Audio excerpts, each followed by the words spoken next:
Bonjour et bienvenue dans la communauté dédiée au Quality Engineering. Lors de notre dernière table ronde, nous avons échangé autour des différentes dimensions à prendre en compte de la qualité dans la construction d'un produit digital et comment réussir à l'intégrer au plus tôt avec le métier et dans les besoins.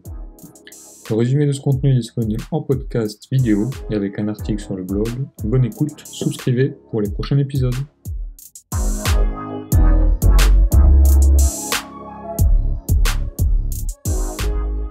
Mais là, ça marche bien ensemble. En fait. On arrive à discuter avec les utilisateurs, ils arrivent à bien nous dire ce qu'ils veulent, leurs problèmes, et on arrive à réfléchir sur quels critères de qualité ils veulent mettre l'accent. Parce que le client, il veut que ça marche bien, il veut que ça marche vite, mais vite, c'est quoi pour toi? Est-ce que c'est 1 seconde, 2 secondes, 3 secondes? On parle des nanosecondes et des choses comme ça. Donc, les forcer à réfléchir. Et moi, mon rôle avec les utilisateurs, c'est vraiment ça. Je les force à réfléchir vraiment au edge, aux limites, à leurs limites d'utilisation. Donc, on fait 1, 2, 3 ateliers comme ça, ou petites, sans leur montrer ce qu'on fait, sans leur montrer nos questions, pour pas que leur point de vue soit biaisé. Et ça marche vraiment plutôt bien, vraiment bien. C'est-à-dire qu'en fait, tu challenges leur façon de besoin, c'est ça? Enfin, leur façon d'exprimer leurs besoins, c'est ça? C'est ça. D'accord. Avec le PO nous intègre. Le PO nous intègre, nous, le chef de projet, l'analyste, et je sais plus, oui, le tech lead, donc technique. Et on est là, tout ce groupe-là, on challenge les utilisateurs. Donc, la première session, ils nous expliquent ce qui se passe. La deuxième, on rentre un peu plus dans les détails. On les challenge un peu plus. Moi, je surfe sur mes critères de qualité. Donc, c'est quoi l'adaptabilité? C'est quoi, tu veux utiliser ton application où? Sur le téléphone? Sur quel outil? Des choses comme ça. Donc, je les challenge à chaque fois sur différents critères. Donc, toi, tu as accès au client qui exprime son besoin. Je le demande. Oui, non, mais c'est vraiment le client ou c'est un PO proxy Non, c'est le PO plus l'utilisateur, le futur. Donc là, on attaque, et au super niveau 2. D'accord. C'est le super niveau 2 qui est en train de s'exprimer. C'est bien ça, parce que voilà, du coup, quand tu as un PO et un PM dans une équipe, ils sont toujours persuadés qu'ils ont la même vision que le client. Et donc, tu as rarement accès au client. Quand tu as accès au client, c'est bien. Parce que des fois, le client, il dit non, mais attendez, les écoutez pas, c'est pas ça que je veux, moi. Oui, je sais. Je sais. Il y a eu plusieurs projets comme ça. Et tu te dis, bon, on écoute qui? Le PO, les utilisateurs? Pourtant, bon, après, on se fie. Moi, j'essaie à chaque fois que je rentre dans un projet, j'essaie de mesurer, OK, c'est quoi ta maturité au niveau des connaissances de la QA?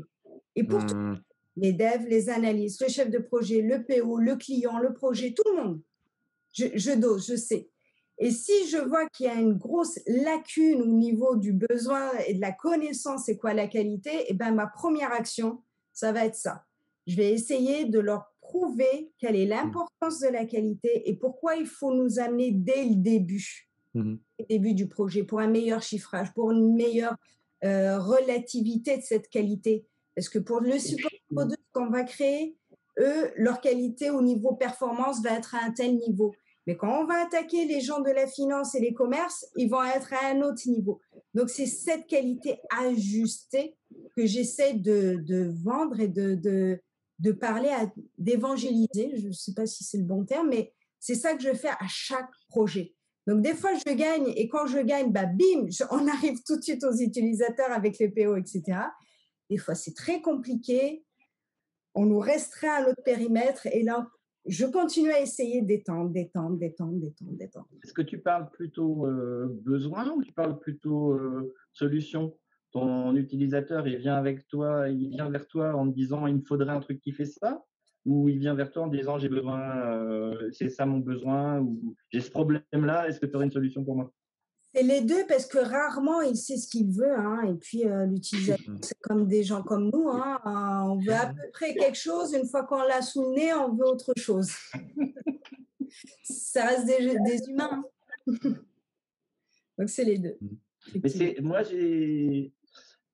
moi, j'ai fait pas mal de réunions de spécifications comme ça avec différents publics. Et le truc que je trouve très, très difficile, c'est à désamorcer certaines situations où on n'a même pas encore, on n'a pas parlé du besoin, on n'a pas parlé de la valeur, on est tout de suite dans la solution. Ah, il nous faut un machin avec un truc qui fait ça. Les gens sont super enthousiastes parce qu'ils savent qu'ils vont construire un truc, mais on ne se pose pas la question de savoir est-ce que ça va vraiment avoir une valeur pour l'utilisateur avant que l'utilisateur il te le renvoie dans les dents en disant bah, ça ne me sert à rien. Parce que ça ne correspond pas à leur processus. On a un super PO là sur ce projet, justement parce qu'on voulait montrer comment c'est les ateliers, on montrait aux utilisateurs, regardez ce qu'on a fait. Il nous a dit non, si tu fais ça, ils vont penser solution. On va laisser penser c'est quoi votre besoin. On va faire ça 1, 2, 3 ateliers et creuser leurs besoins, creuser. Et petit à petit, et c'est vrai, on l'a vu, petit à petit, ils se sont dit ah oui, j'ai pensé à tel souci là qui m'arrive une fois de temps en temps, mais qui est très problématique. Et ils arrivent du coup à parler de tous leurs problèmes. Et c'est ça qu'on essaie d'extraire de leur tête. Tu vois ça, je suis désolé, mais c'est pas. Alors c'est un boulot qu'il faut que quelqu'un fasse. Si c'est le QA qui le fait, c'est très bien. Ah non, je suis pas toute seule. C'est un ensemble. Mais très très honnêtement, moi, j'imaginerais que ça soit le boulot de l'analyste business. Mais bon, c'est pas souvent le cas. C'est pas que, parce que moi, ce que je ramène, c'est mes critères de qualité. L'analyse, lui, ce qu'il va faire, il va être surtout dans le fonctionnel. Mais tous les critères.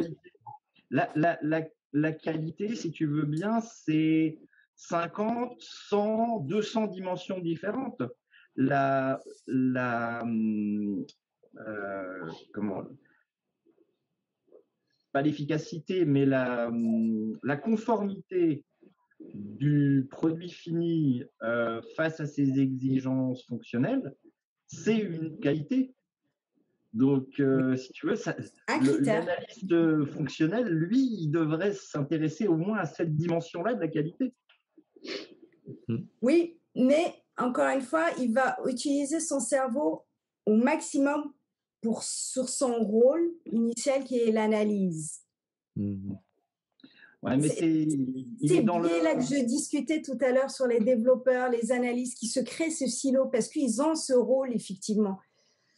Donc ils vont aller, si tu les sensibilises sur la qualité, ok, ils vont avoir une partie de leur cerveau qui va penser qualité, mais la majorité ça va être l'analyse. C'est pour ça que nous on est là pour pallier à tout ça. C'est pour ça qu'on y va en groupe. Et un deuxième cerveau, mais ce qui serait bien, c'est que le développeur et l'analyste, ils ne pensent pas que à construire le Happy Pass, le cas nominal, mais qu'ils imaginent aussi que de temps en temps, l'utilisateur il fait des trucs bizarres, que le réseau il peut tomber. Enfin, tu vois. Et moi, en tant que coach entre guillemets, j'ai plus envie de sensibiliser toute l'équipe à ces problématiques-là que de rajouter un QA qui va faire le boulot que les autres ne pensent pas à faire. C'est une étape. Parce que moi, comme je leur ai dit, à un moment donné, je ne vais plus y être. Mais ils vont avoir mon tableau à remplir. C'est une étape. C'est comme ça, parce que si tu les laisses tout seuls, ils ne vont pas savoir, OK, il y a des choses à remplir, mais comment tu y arrives? Comment tu sensibilises? Donc, je suis d'accord, peut-être qu'effectivement, le QA va disparaître au fur et à mesure que les mindsets les changent et incorporent dans leur façon de faire la qualité. Ou le business analyst va disparaître. On ne sait pas. Ah bah oui, s'il continue Du coup, c'est l'un ou l'autre. En fait, moi je pense que, tu vois, pour revenir sur ces logiques de capabilities, on se parle de personnes qui se parlent et qui échangent. Donc moi, je ne peux pas oublier la logique des rapports humains et donc de la sensibilité d'une personne. Tout à l'heure, Antoine, il parlait de capabilities. Alors moi, derrière capabilities, je peux mettre des trucs, des capabilities techniques, des capabilities de knowledge et puis aussi des capabilities humaines.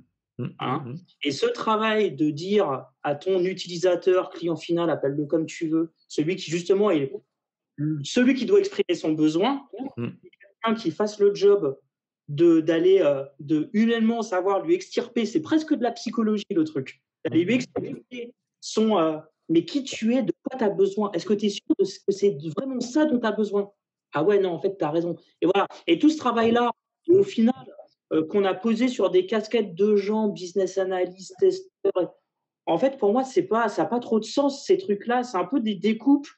C'est mon avis, Johan, j'ai 38 petites années, je peux tout à fait me tromper, mais pour moi, c'est des découpes un peu de casquettes qu'on a faites un peu arbitrairement parce qu'au final, on se rendait compte, une personne ne peut pas tout faire, donc on va peut-être créer un nouveau type de job qu'on va appeler comme ça, et puis du coup, pour vérifier ça, on va créer un nouveau type de job qu'on va appeler comme ça, et c'est là où on recrée des silos, là où en fait, non, on avait juste besoin de capabilities, on a besoin de capabilities humaines pour comprendre des besoins et des capabilities méthodologiques pour pouvoir mettre en œuvre la mise en place de l'implémentation d'une solution pour répondre à ces besoins, et des capabilities techniques opérationnelles pour ensuite industrialiser et livrer en répondant tout en jeu à ces besoins le plus souvent possible.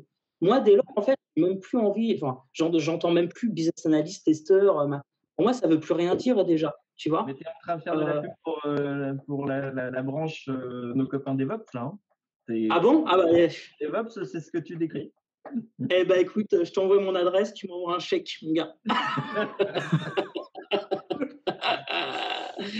Non, mais je pense qu'on est vraiment dans cette logique-là où en fait peut-être que les casquettes fonctionnent comme ça, sont en phase avec les besoins aujourd'hui d'industrialisation et de qualification de nos livrables, quoi.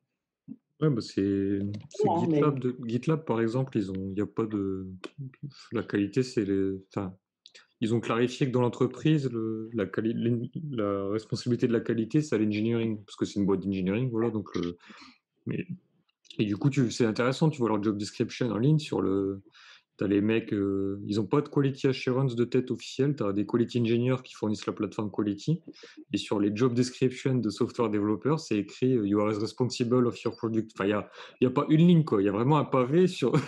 On attend vraiment, il y a tout ça de la qualité et tout, et c'est vrai que, du coup, ça peut challenger certains modèles existants où tu te dis oui, en fait, on peut avoir tendance à vouloir trop siloter parfois, même s'il est. Et le monde changeant de plus en plus vite. Et le monde changeant de plus en plus souvent et de plus en plus vite, ma façon de répondre à ça vont devoir changer aussi de plus en plus souvent et de plus en plus vite. Donc, il faudra peut-être un peu moins se focus sur des casquettes de toi, tu fais ça, toi, tu fais ça, toi, tu fais ça, mais plutôt cette logique de capability. Ça fait 10 fois que je le répète, ton mot là. Pour moi, c'est ça. Pour moi, c'est ça la grille de lecture. Il faut quelqu'un qui fasse ce job. Non, mais en fait, le truc est là. C'est de finir les assets qui te permettront de répondre à tes enjeux de quali et d'industrialisation de demain. Ce n'est pas forcément un business analyst ou un chef de projet. C'est peut-être d'autres formes. Merci pour votre écoute. J'espère que ce partage d'expérience vous aura été utile et sera actionnable dans votre contexte. Vous pouvez retrouver le résumé de ce podcast sur le site qaunit.com et d'autres contenus disponibles. Abonnez-vous afin de ne pas louper le prochain épisode. À la prochaine!